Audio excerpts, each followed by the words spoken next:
Hello, everyone. Hello. Hi, good morning. Well, it's morning here. We're on the Pacific Happy Coast. noon. Yeah, happy noon on the East Coast. Good morning. Oh, morning here. I'm going to mute myself. Okay. So we are so excited. It is our favorite time of year. Actually, no, second favorite because I think the hour code's our favorite. But it's back to school, and we're thrilled to have everyone coming back.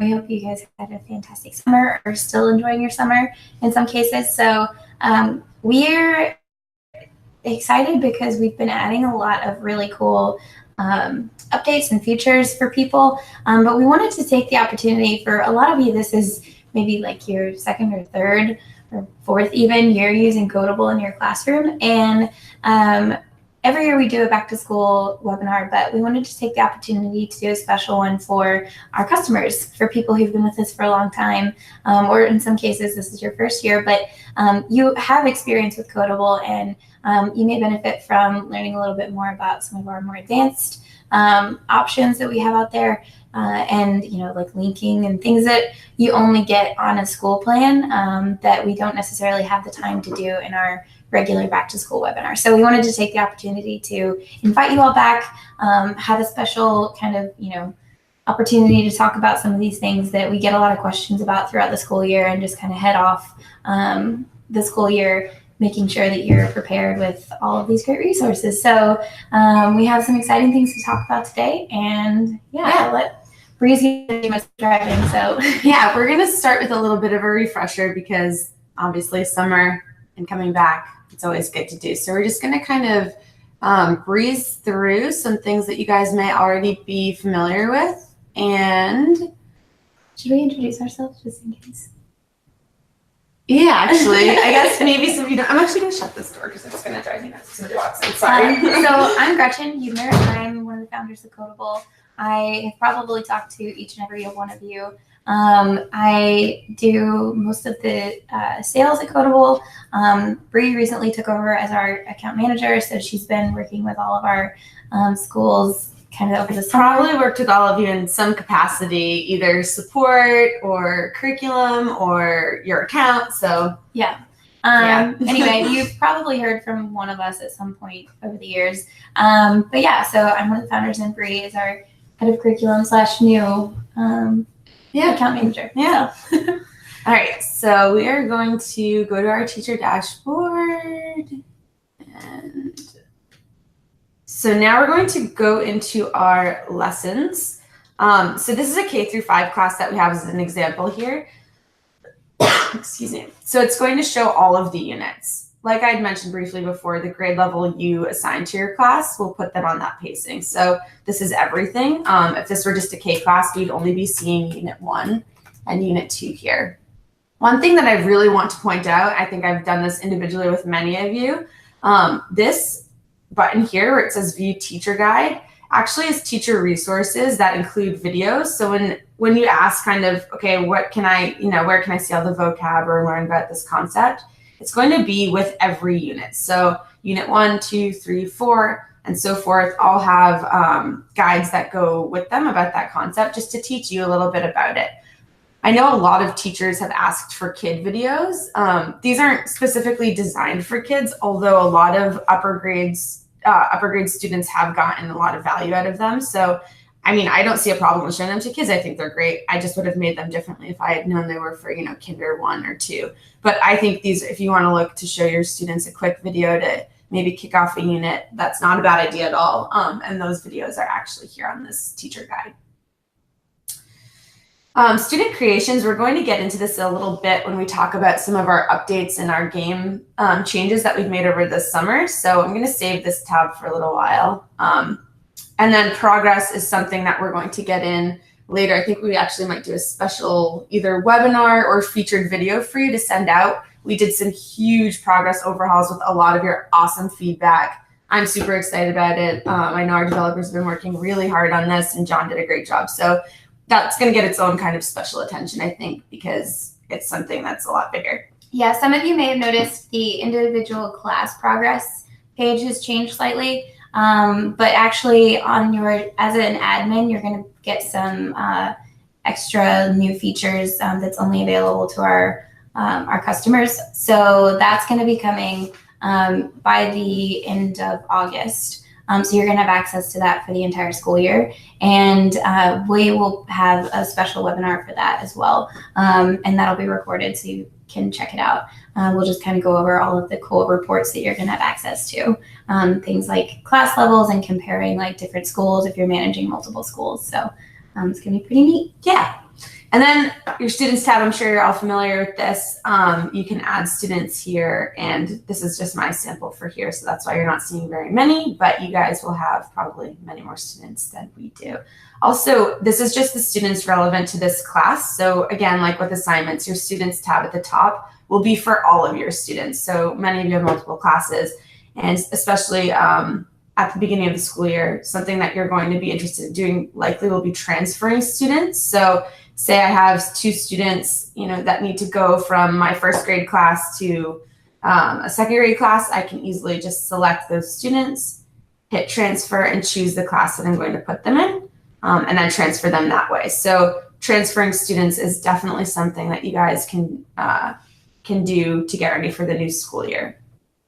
Just going to take a pause and see if we have any questions before I move on to my next point. Yeah, you guys, some of you have been using the chat here on the side of the window. But if you do have questions, I'm taking a look at it every couple minutes and seeing if we have any questions. So cool. Feel free to post them there, and we'll pause from time to time to see if we have any. So yeah. One thing I want to point out on this page as well, you may, and I think it's in your best interest to make a teacher profile. So when you are in the game, and if you would like to, support your students, kind of hop around and see, I guess, a teacher version view of what students are doing, you can actually make a teacher profile that has everything unlocked already for you so that you don't need to play through everything, although it is fun to play through Kodable.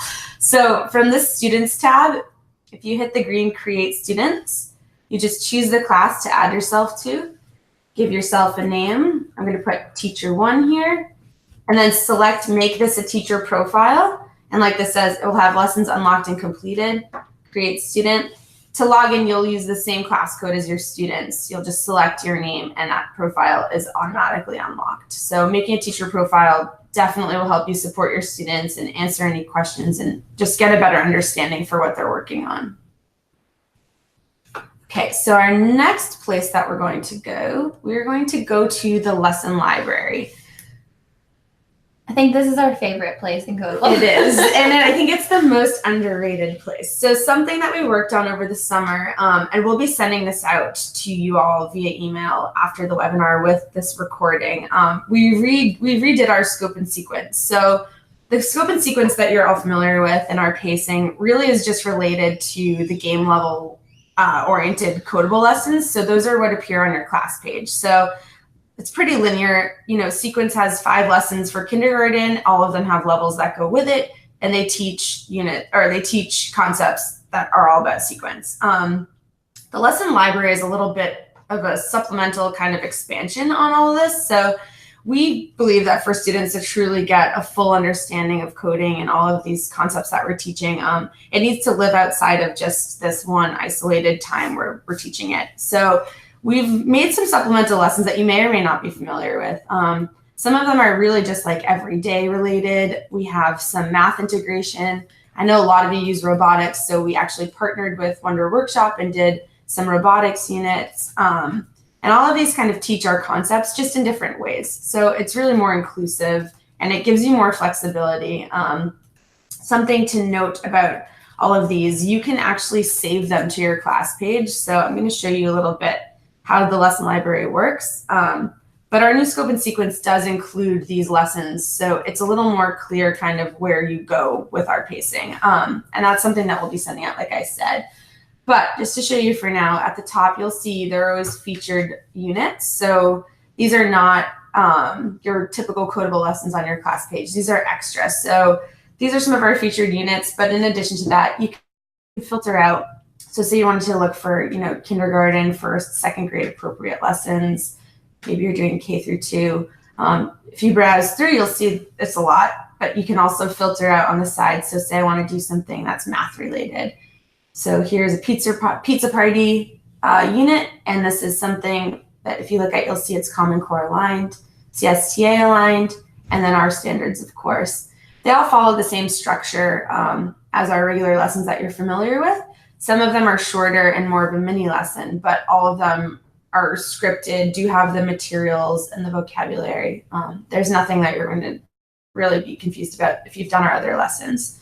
So yeah, if I want to teach this lesson, I can choose save it. I'm going to add this to my class and return to the lesson. When I go to my class, I'll actually show you. It's going to be on my lessons. So now it's part of my class view. It's not something I'm going to forget about. Usually you can go through the lesson library and say, wow, I saw this really cool thing, but you may forget about it. So save it to your class. It'll be on your pacing guide or on your new scope and sequence. So that's pretty much I did want to add the saving. Yes. That depending on the plan that you're on, you're going to have access to different things in this lesson library. The majority of you are on like our K-5 site license or student licenses. So you'll have access to everything. But if you're on a game access plan or if you're on our intro site license, you're going to have limited access to some of these things. You'll be able to see a preview of the lesson, but it just might not show the whole thing. So you can peruse and decide, if you want to add lessons. You're definitely going to have access to like some of the introductory concepts.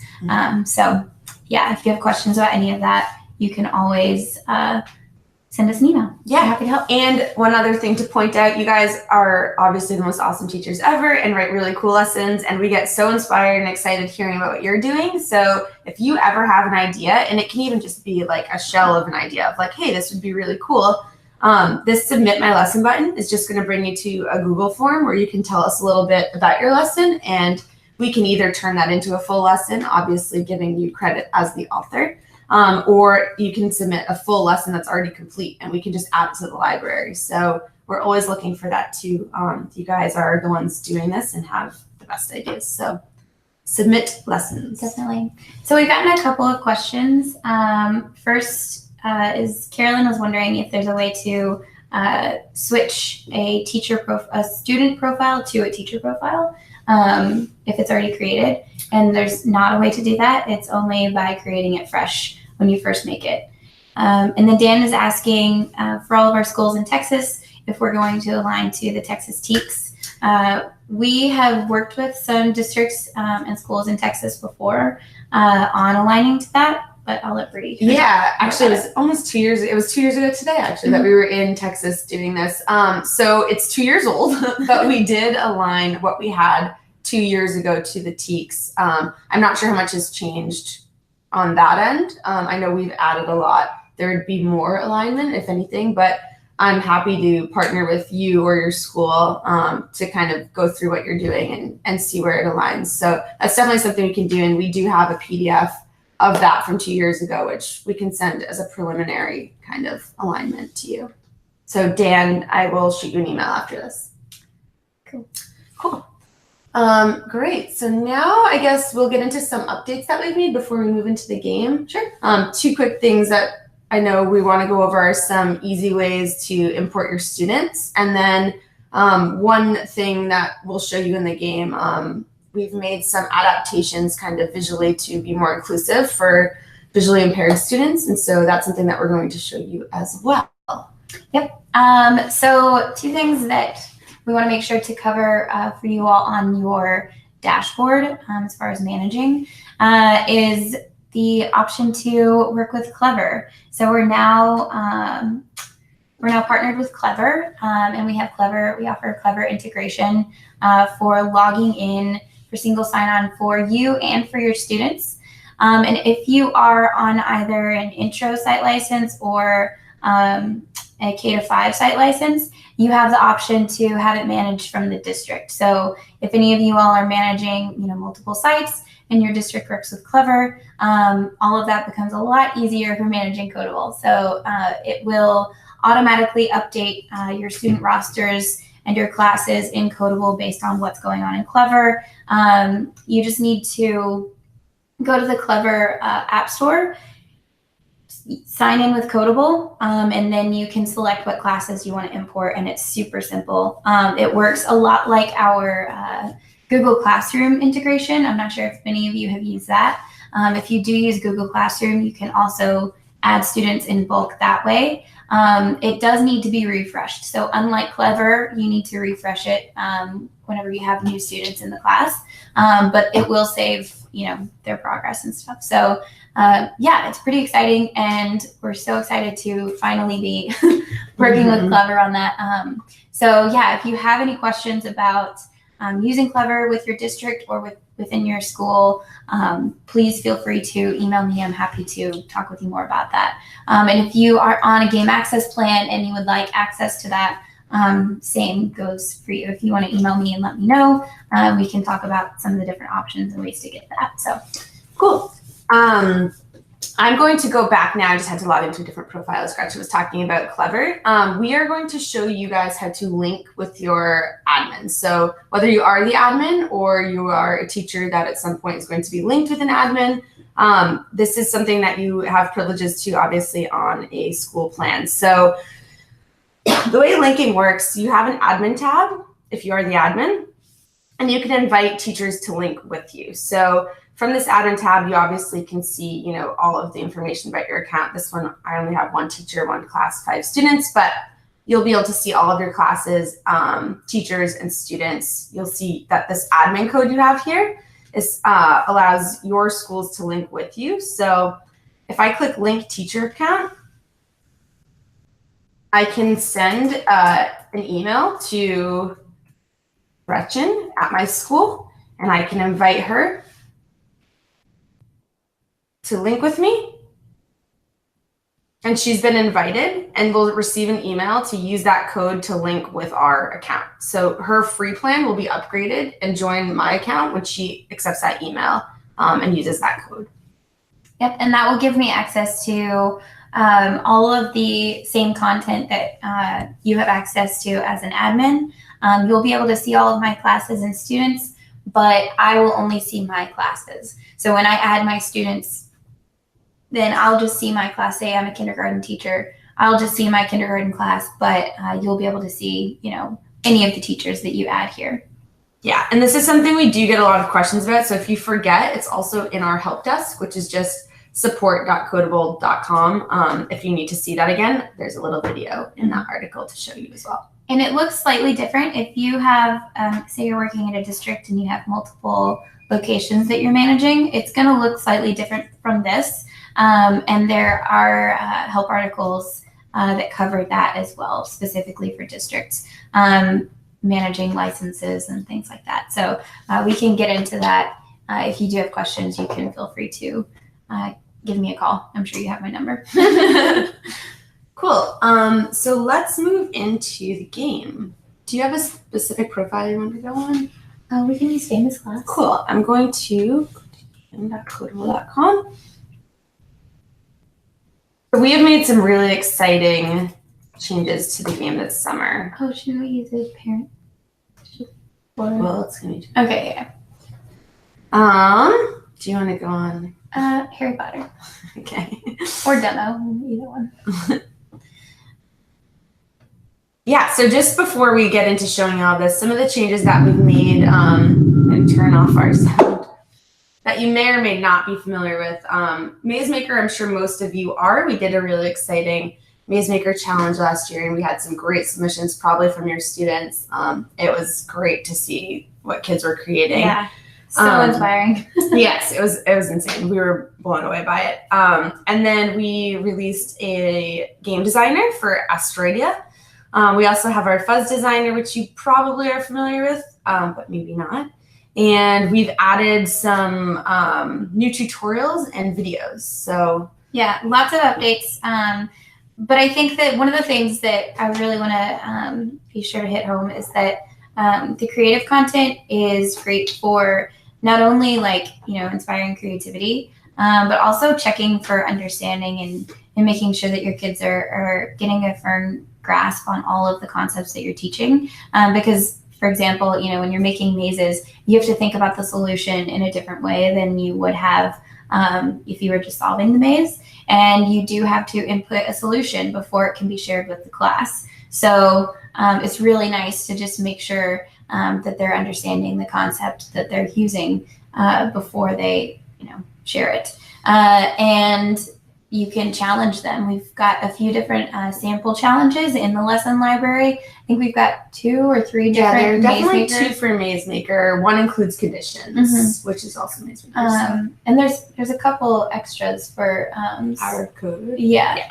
Oh, no, just for Anyway, there's quite a few Maze Maker lessons in the lesson library, and they cover different concepts, and they have sample challenges. But I definitely challenge you guys to come up with some creative ways to get your kids thinking about making mazes. And some of those examples that we've used is like make a shape, or make something that you see in the classroom, or create a maze that uses a function at least 3 times. You can even really do some math in there too. There's a lot of opportunity to talk about multiplication. You can talk about rows and columns. You can talk about shapes. You can talk about, you can even do animals.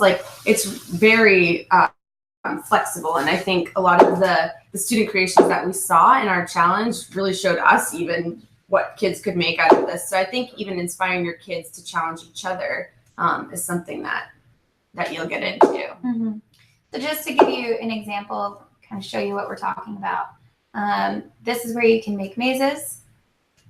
And you can think about your problem ahead of time. You can have the students sketch it out on a piece of paper, really getting into some design thinking here, working in groups and pairs, and placing conditions in here. And then they have to place stars, and that really guides the challenge, determining how difficult you want the level to be. And then they have to test and solve it before they can ever complete it and share it with the class. So if I were to enter this solution, which I'm just going to go ahead and do for us real quick.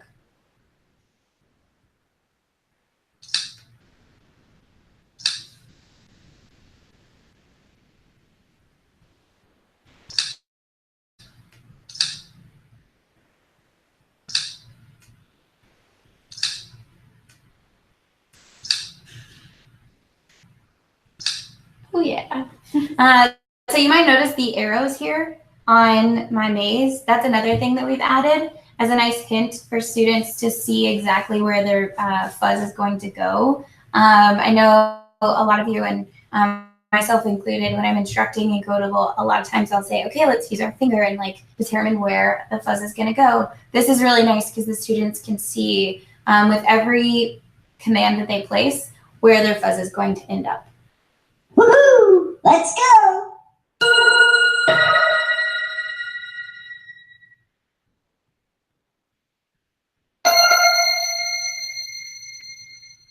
Okay, so I've created a maze. I'm going to save it. And it's actually going to show up here. These are all the mazes that I've made. But I can see my entire class. They've made a lot of mazes. And I can see all of the mazes that my students have made here. And they can see each other's. Yeah. So from a student view, they can see their class mazes. So you could say, build a maze and everyone's going to do Gretchen's maze today. Mm-hmm. And that's a great way to highlight maybe a student of the week as potentially a reward or something like that. Like whoever is working their hardest, or however you decide, we're going to do your maze today, or you get to design a maze for the class to do, or something like that. A great little incentive. Mm-hmm. I can like mazes that others in my class have made, and I can also remix mazes. So if I want to take, say I've been inspired by PETA's design, I can actually take that and edit it and make it into something new. And it'll say this maze inspired by PETA, which is really cool. The next thing we want to get into is our new Asteroidia game designer. And this is for your older students. This is going to be for maybe like 2nd, 3rd, and 4th grade students and 5th grade students. It's going to be using JavaScript and modifying actually properties of Kodable, of Asteroidia, to let students create their own version of the game. So we'll go into one that's already been created. Woohoo! Let's go. So this is one of the games that I've already made. We'll go ahead and test it. This is where you can modify all of the code. We'll just see how it works.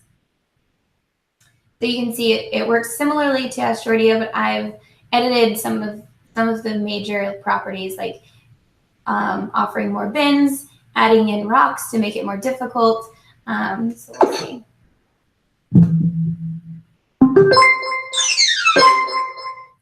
Cool. And I get a special fuzz.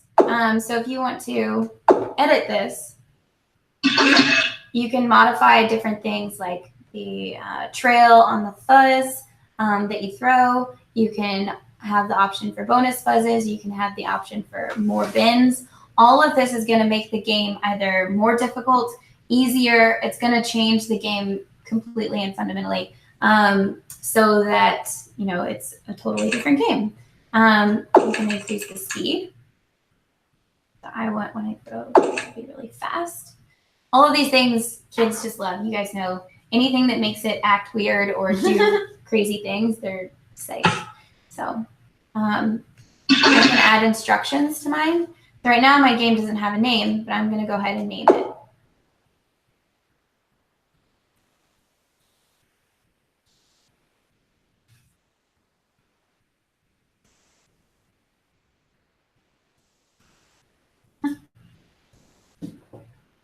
And then if I want to add instructions, I'm going to add instructions.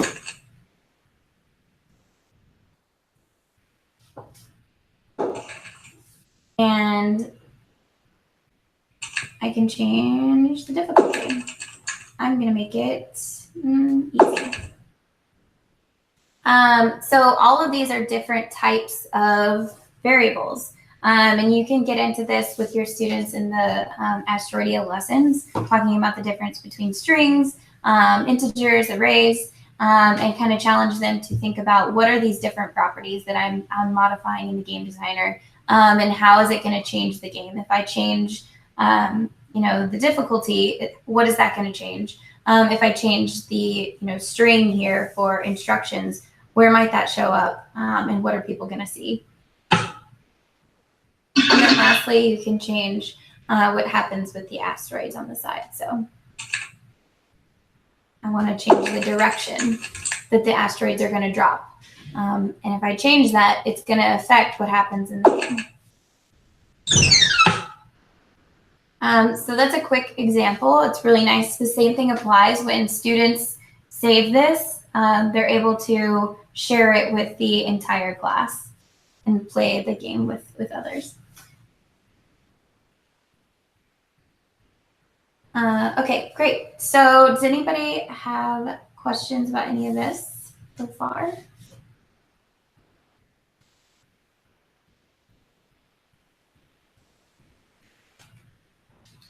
All right. Bug World? We'll probably do something separate for that. So Brie was asking, we're adding a lot to Bug World over the next month.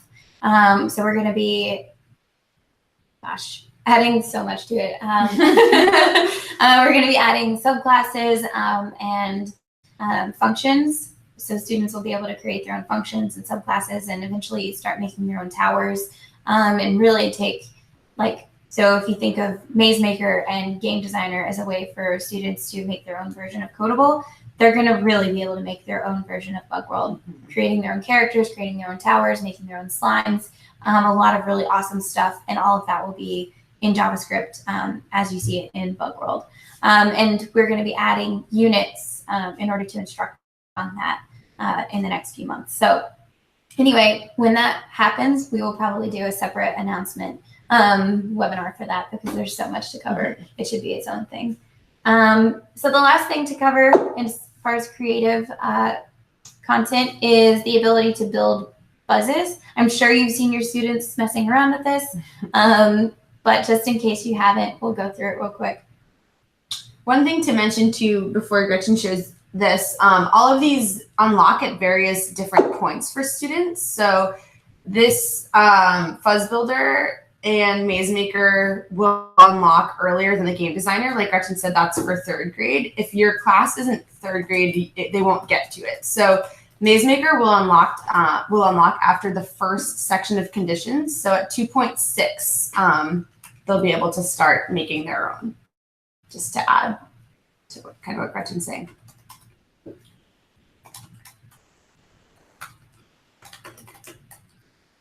Smita was asking in the chat if this is going to be recorded for later.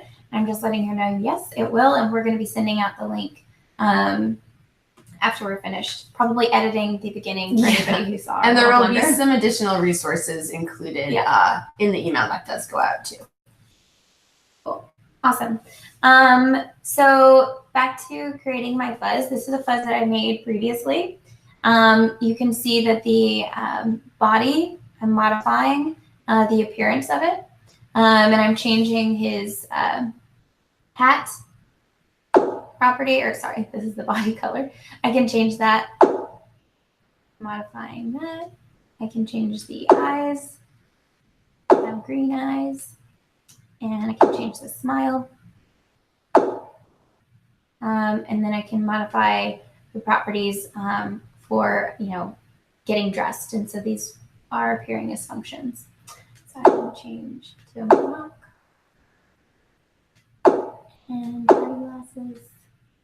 And I still want my fuzz to be sparkly. Her name is Fancy Fuzz, after all. Okay, so there we go.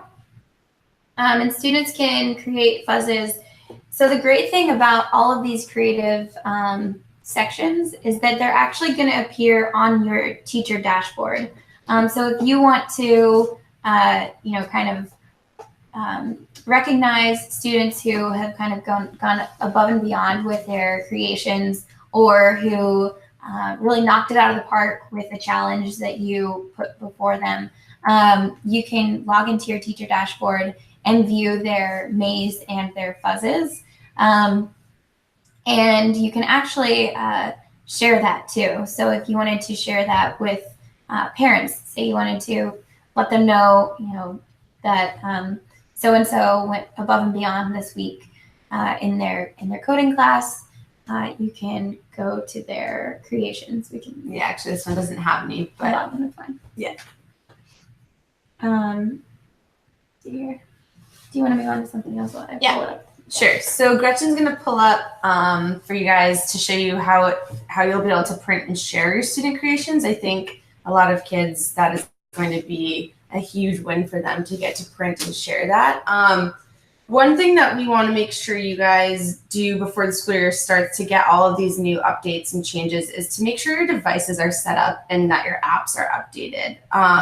So you can just log me back in. If you have not updated your app, obviously, I know it goes without saying, but we always say it anyway, you will not have these new updates. So make sure your apps are updated. Make sure your devices are ready for the school year. If you're using any of those integrations like we talked about with Clever and Google Classroom, now is a good time to get everything set up. I believe a question. I can't see it from here. Okay, cool, yes. And we are sharing that recording later as a reminder. Did you guys have any other questions, anything while we're pulling this up?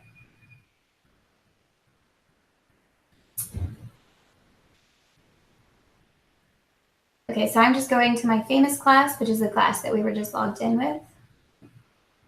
Clicking on Student Creations, Fuzz Builder.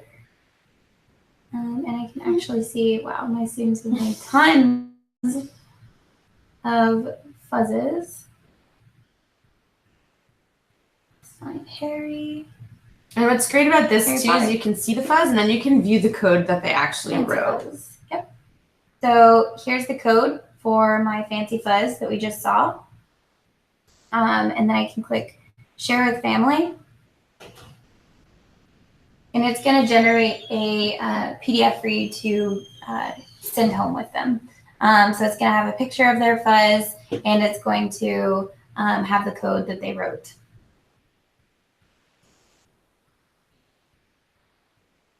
And then they can actually, it has instructions for them to log in at home and start using their fuzz on their home account if that's something that you want them to be able to do. One thing to note too this year, I know a lot of your students probably want to play at home and do play at home. We've had some feedback that kids get too far ahead at home. Obviously they're excited and they want to play. So this summer we actually made the parent plan version a different game. So they're not playing the same levels at home. So if you are encouraging them to play at home and use a parent plan, that's awesome. And it won't affect the levels that they're doing at school with you anymore. So they have entirely new levels to practice and try at home. That is being said if they're on a parent plan. If they use their student code that you send home with them, they'll be able to play the levels that you'd be assigning them. But yeah, a parent plan is totally different. Yeah, they can create a parent plan and log in with that. So here are some of my mazes that have been created in my class. The same thing is true. I can view one of these and send it home to my students' parents. We have one question coming in about the maze maker. Yes. So sorry, we should really that was to each other. Yes, the answer is yes. So Christine was asking if students can view and play each other's game designs just as they do with the Maze Creator. Yes, they can. So when that design is finished and saved, it's going to show up in the class's View My Class game designs just on the side, like it does in the Maze Maker. So they'll be able to play each other's games, which is really fun. So here is the picture that will be sent home to parents, as well as instructions for how they can play it at home. And eventually we'd like to make it so that this is a link that can be emailed. But if you guys have any feedback or suggestions on how that would best work for your classes and students, feel free to let us know. Yeah, is there anything else that you wanted to add? No, that was kind of it. We'll be following up over email, obviously, and we'll be sending out recordings for people who couldn't make it. You have Gretchen's phone number, you have my phone number, email addresses. So if any questions come up, if you have not done an onboarding call with me, you'll obviously be hearing from me at some point. It's something that all of you get as part of your school plan. I know some of you have taken advantage, some of you haven't. It's our goal to get everybody their onboarding session whenever it works best for you and your team. So if that's something you haven't done, just know that whenever your team is ready, just get in touch with me if you don't already hear from me, and we will work together to do a Google Hangout for you and your team, customized to whatever it is you need for the year. So that is something that all of you will get this year too. Awesome. It doesn't look like that we have any other questions. So I'm just gonna go ahead and end it here, but thank you so much for your time. Thanks for your questions, and we will send out a complete whole recording in one piece without errors, and next one will be better. We learned. Thanks, guys. All right, thank you. Bye-bye.